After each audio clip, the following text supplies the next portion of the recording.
അവൻ ആദ്യം മാളുവിനെ കറക്കിയെടുത്തു. ഇപ്പോഴിതാ അമ്മുവിനെയും മലവീശിരിക്കുക. ഇനി ഒരു നിമിഷം അവനിവിടെ നിർത്തിക്കൂടാ. ഈ നാട്ടിൽ നിന്ന് തന്നെ അവനെ കെട്ടുകെട്ടിക്കണം. ബാല, എനിക്കതിന് നിന്റെ സഹായം വേണം. നിനക്കാവുമ്പോ ഈ തിണ്ണ പരിപാടിയൊക്കെ നല്ല പിടിയാണല്ലോ. അതാണല്ലോ നിന്നെ പോലുള്ള തിണ്ണ പാർട്ടികൾ എന്നെ തേടി വരുന്നത്. ബാല, ഒന്ന് നില്ല്. എന്ത് ചെലവുണ്ടെങ്കിലും ഞാൻ ചെയ്യാം. നീ എന്നെ ഒന്ന് സഹായിച്ചേ പറ്റൂ. പറ്റില്ല എന്ന് പറയരുത് പ്ലീസ്. അവനെ ഇവിടെ നിന്ന് ഓടിക്കണം അല്ലേ? അതെ. അവൻ മാളുവിനെ പ്രേമിക്കുന്നുണ്ടെന്ന് ചേട്ടൻ ബാവയെ അനിയൻ ബാവയെ അറിഞ്ഞാൽ ആ നിമിഷം അവരവന്റെ കൈ വെട്ടിയെടുക്കും. അമ്മുവിനെ കൂടി സ്നേഹിക്കുന്നു എന്ന് അറിഞ്ഞാലോ കാലും കൂടി വെട്ടിയെടുക്കും. കൈയും കാലും ഇല്ലാത്തവൻ എങ്ങനെ ഓടിക്കും? ഓടണ്ട, അവൻ എഴയണം. എന്തായാലും കയ്യും കാലും ഇല്ലാത്തവരത്തിനെ പിന്നൊരു പെണ്ണും പ്രേമിക്കില്ലല്ലോ. എങ്കിൽ നമുക്കിതെല്ലാ തെളിവോടും കൂടി ബാബമാരെ അറിയിക്കാം. അതെങ്ങനെ? അതൊക്കെ ഉണ്ട്.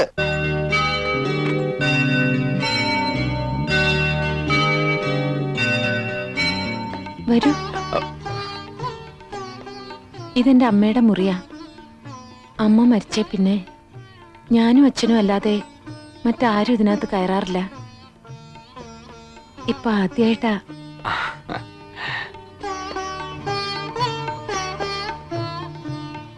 ഇതാണ് എന്റെ അമ്മ. ഞാൻ എനിക്ക് വേണ്ടി കണ്ടുവച്ച ആളെ അമ്മയെ കാണിക്കാൻ കൊണ്ടുവന്നതാ. അല്ല, ഞാൻ ഇനി മനസ്സിലായില്ലെന്ന് ഭാവിക്കരുത്. എനിക്ക് പറയാനുള്ളതെല്ലാം ഇതിലുണ്ട്. അല്ല, ഇത്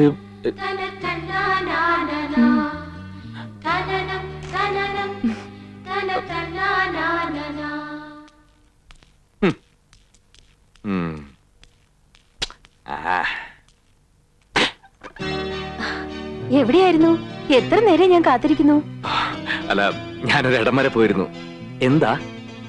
ഈ പ്രേമലേഖനം വാങ്ങുമ്പോഴും കൊടുക്കുമ്പോഴും ഒക്കെ വല്ലാത്ത ചമ്മലാണല്ലേ? അയ്യോ അല്ല, ഞാനത് എനിക്ക് കോളേജിൽ ഒരുപാട് ലവ് ലെറ്റേഴ്സ് കിട്ടാറുണ്ട്. അതൊന്നും ഞാൻ കണക്കിലെടുക്കാറേ ഇല്ല. അതെ, ഞാനും അതെ. ഇതൊന്നും അത്ര കണക്കിലെടുക്കേണ്ട കാര്യമല്ലല്ലോ. പക്ഷേ ഇതങ്ങനെയല്ല. ഇത് ഞാൻ ആത്മാർത്ഥമായിട്ട് എഴുതിയതാ. എന്താ? അതൊക്കെ ഇത് വായിക്കുമ്പോ മനസ്സിലാവും. ഓ, അതെന്താ? അതും ഇതേപോലെ ആത്മാർത്ഥമായിട്ട് എഴുതിയത് തന്നെ. എന്നുവെച്ചാ മറുപടി മറുപടിയോ? അതിനത് വായിച്ചു നോക്കിയില്ലല്ലോ. വായിച്ചില്ല, എന്നാലും നേരത്തെ മറുപടി ഞാൻ എഴുതി വെച്ചു. എന്നാലതിന് തന്നേക്ക്. ഇതിലേതാണ് ആത്മാർത്ഥാന്ന് അറിഞ്ഞിട്ടേ ഞാൻ തരൂ. മാളു പോ. മാളു പൊയ്ക്കോ.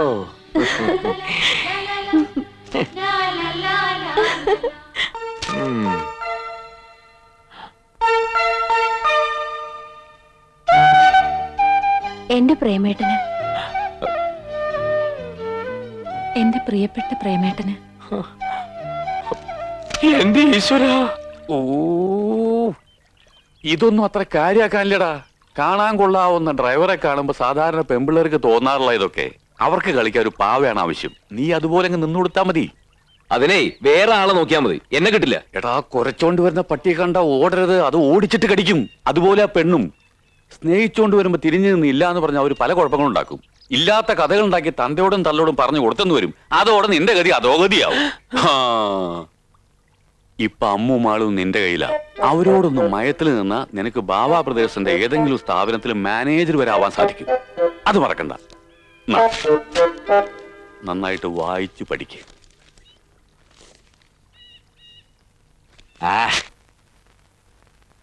ചെറുക്കൻ അടുത്ത ആഴ്ച ബോംബെന്ന് വരും. വിമാനത്തില്.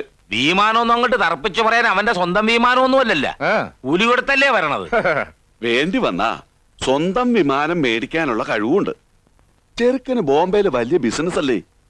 അവന്റെ നിലയും വിലയും വെച്ച് നോക്കിയാ ഇപ്പൊ ചോദിക്കുന്ന ഈ 10 ലക്ഷം വളരെ കുറവാ. പിന്നെ പെണ്ണിന്റെ ജാതകത്തിലെ കുഴപ്പം അത്ര കാര്യാക്കിട്ടില്ല. ഏതായാലും ചെറുക്കനും പെണ്ണും തമ്മിൽ കാണത്ത്. ചെറുക്കൻ പെണ്ണിനെ കണ്ടിട്ടുണ്ട് അമ്പലത്തിൽ വെച്ച്. കണ്ടിഷ്ടപ്പെട്ടതുകൊണ്ടാണല്ലോ എന്നോട് ആലോചിക്കാൻ പറഞ്ഞത്. അമ്മൂനും അവനെ ഇഷ്ടപ്പെടും. മിടുക്കനല്ലേ. അവരിക്കടെ കുടുംബ പേരെന്താണെന്നാണ് പറഞ്ഞത്? നാരകത്തറ. അവരിപ്പം വലിയ പണക്കാരല്ലേ.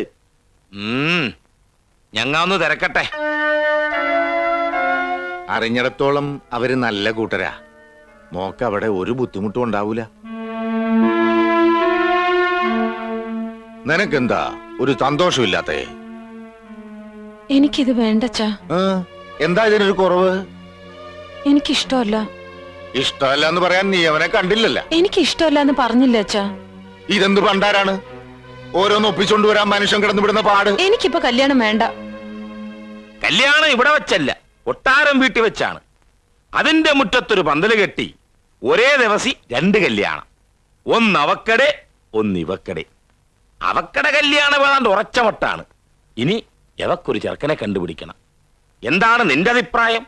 ഓ, എന്റെ അഭിപ്രായം പറയാത്ത താമസമല്ലേ ഉള്ള അങ്ങോട്ട് എടുക്കാൻ. അല്ലേലും എടുക്കാനൊന്നുമല്ല, ഒരു ഭാര്യ എന്ന നിലയ്ക്ക് നിന്നോട് ചോദിച്ചെന്നേ ഉള്ളൂ. നീ പറ. നിങ്ങൾ തന്നെ എല്ലാം അങ്ങ് തീരുമാനിച്ചു. അല്ലെങ്കിൽ എനിക്കിവിടെ എന്താ സ്ഥാനം? ഓ, അഭിപ്രായം ചോദിക്കുന്നു. അവ പോണെങ്കി പോട്ട്. ആ, മോടെ അഭിപ്രായം പറ. മോക്കാരെ വേണം? ഡാക്ടർ വേണ, എഞ്ചിനീയർ വേണ, അതാ കലക്ടർ വേണ? മോടെ ഇഷ്ടം അങ്ങോട്ട് പറ. എന്റെ ഇഷ്ടം ഞാൻ പറയട്ടെ? മോള് പറ, അതിനല്ലേ അച്ഛൻ ചോദിച്ചേ. പറഞ്ഞാ അച്ഛനും ഒച്ചയും പോലെ ഉണ്ടാക്കുവോ? ഹാ, ഇഷ്ടം പറഞ്ഞ എന്തിനാണ് ബഹളം ഉണ്ടാക്കണത്? നീ പറയടി. എനിക്ക് അധികം പണവും പദവിയുള്ള ആളൊന്നും വേണ്ട. ഇത്തിരി വിദ്യാഭ്യാസം വേണം, കാണാനും കുറച്ച് ഭംഗി ഉണ്ടായിരിക്കണം. പിന്നെ വീട്ടിലെ ബുദ്ധിമുട്ടുകൊണ്ട് ഒരു ഡ്രൈവർ ആകേണ്ടി വന്ന ആളായാലും സാരമില്ല. നീ എന്താണ് കടങ്കഥ പറയണ? ഞാൻ ഇത്രയും പറഞ്ഞിട്ട് അച്ഛന് മനസ്സിലായില്ലേ? അങ്ങനെ ഒരാള് ഈ വീട്ടിൽ തന്നെ ഉണ്ടല്ലോ. ഈ വീട്ടില് ആര്? പ്രേമചന്ദ്രന്? അതെ. നീ എന്താണ് പറഞ്ഞത്? ഇവിടുത്തെ ഡ്രൈവറെ ഞാൻ എന്റെ മരുമകനാക്കണം അല്ലേ? കൊന്നുകളയും ഞാൻ. എന്റെ ഇഷ്ടമാണ് ഞാൻ പറഞ്ഞത്. അത് അച്ഛന് ഇഷ്ടമായില്ലെങ്കിൽ വേണ്ട. എനിക്കിനി വേറെ വിവാഹം ആലോചിക്കണ്ട. അത്രയ്ക്കായോടെ നീ അനിയൻ അറിഞ്ഞാൽ നിന്നെ വെച്ചിട്ടില്ല. ഒന്നേ ഉള്ളൂ എന്ന് വിചാരിച്ചിട്ട് പുന്നാരിച്ചാ തെറ്റായി പോയത്. വേണ്ടാവിനം പറഞ്ഞാണ്ടല്ലോ, തള്ളയില്ലാത്തതാണെന്നൊന്നും ഞാൻ കരുതൂല. കൊത്തി തുറക്കും ഞാൻ. ദേ, ഒരു കാര്യം ഞാൻ പറഞ്ഞേക്കാം. അടുത്ത ആഴ്ച അവര് വരും. ഇനി നിനക്ക് ചെറുക്കനെ ഇഷ്ടമായില്ലെങ്കിലും ആ കല്യാണം നടക്കും. നിന്റെ മനസ്സിലുള്ളതും കളഞ്ഞര്. ഇല്ല, അത് കഴിയില്ല. ഈ ജന്മത്തെ എനിക്കൊരു കല്യാണം ഉണ്ടെങ്കിൽ അത് പ്രേമേന്ദ്രനായി മതി.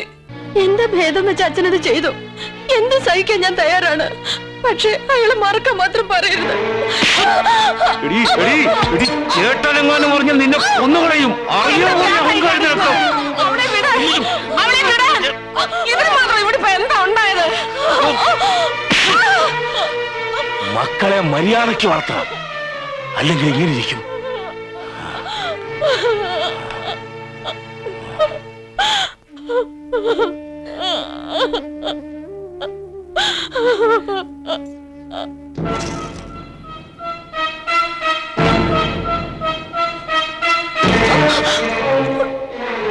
മോളെ, നിനക്ക് എന്താടി പറ്റിയത്? എന്നെ വിട്. എന്നെ ഇവിടെ ആർക്കും വേണ്ടല്ലോ. എന്റെ അമ്മ ഉണ്ടായിരുന്നെങ്കിൽ.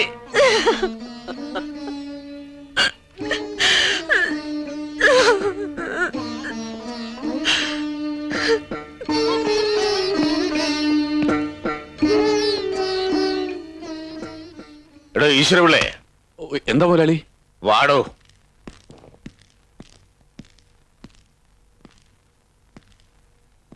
ആ വാതിലടച്ച് കുറ്റിയിട്ടെ. എന്തിനാ? ആ വാതിലടച്ച് കുറ്റിയിടാൻ. ഓ,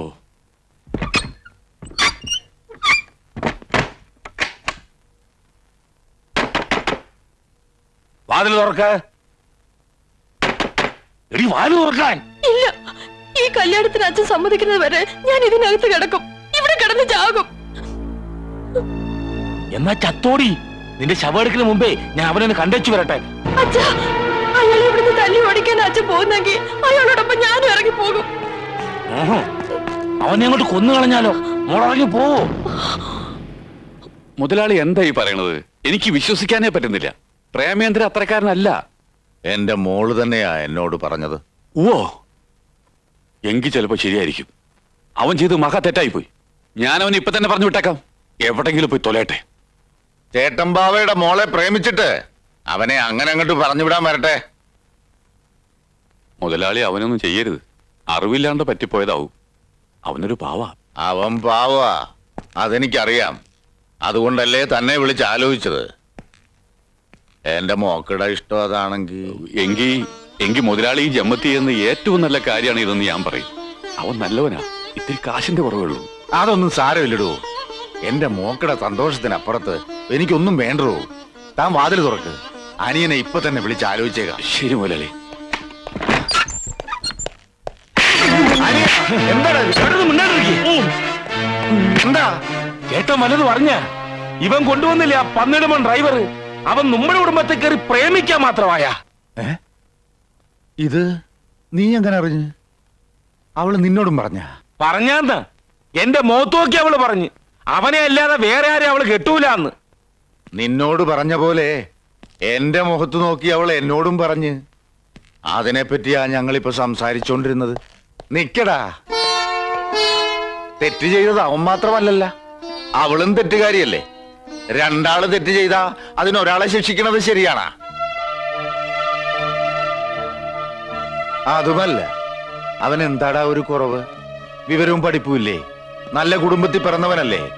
പിന്നിത്തിരി കാശിന്റെ കുറവ് അത് നമ്മുടെ കയ്യിലില്ലേ? അല്ല ചേട്ടൻ എന്താണ് ഈ പറഞ്ഞാണ്ട് പറയണത്? അവളുടെ ഇഷ്ടം അതാണെങ്കിൽ നമുക്കതങ്ങാട്ട് നടത്തിയാലാ?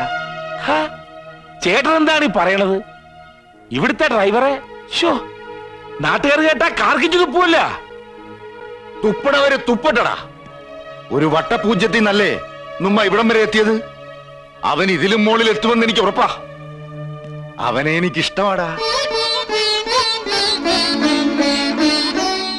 തല്ലാനും കൊല്ലാനും ഒക്കെ പോണതിന് മുമ്പ് നീ ശരിക്കൊന്ന് ആലോചിച്ചു നോക്ക്. ചേട്ടൻ തീരുമാനിച്ച അതെന്റെയും തീരുമാന. എന്നാലും ചേട്ടൻ ഒന്നുകൂടി ഒന്ന് ആലോചിച്ച്. ഇനി ഒന്നും ആലോചിക്കാനില്ലടാ, നമ്മക്ക് ഇതങ്ങോട്ട് നടത്താം. ചേട്ടന് നിർബന്ധമാണെങ്കിൽ പിന്നെ എനിക്കെന്താണ് തടസ്സം? എന്നാ കൊടുകൈ